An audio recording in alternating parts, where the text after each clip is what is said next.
Friends, বন্ধুরা, আজকে আমি বাড়িতে যেরকম সবজি বানিয়েছি এইরকম আজকে এমন একটি রেসিপি আপনাদেরকে আমি দেখাবো, যে রেসিপিটি বাড়িতে বানিয়ে খাওয়ার সুস্বাদুই আলাদা। আজকে দেখুন, হ্যাঁ, বাড়িতে আমরা এই রেসিপিটি বানিয়েছি। ঠিক আছে, এই রেসিপিটা এমন এক রেসিপি যেটা বাড়িতে সবাই বানাতে পারেন। ফুচকা, ঠিক আছে, ফুচকা। এখানে জোসটা আছে, এখানে আলু মাখাটা আছে, ঠিক আছে। আর এই মাখা দিয়ে এই যে খাচ্ছে, কেমন হয়েছে? স্বাদ হয়েছে? ভালো হয়েছে। হ্যাঁ, খুব স্বাদ হয়েছে না? দেখো দেখো দেখো কিভাবে খাও। হ্যাঁ, ঠিক আছে।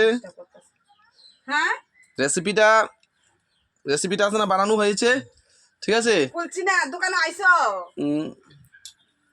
সবাই আছে না, দেখুন, সুন্দর রেসিপি। কেমন হয়েছে? খুলমু আরো পরে খুলমু আর কি।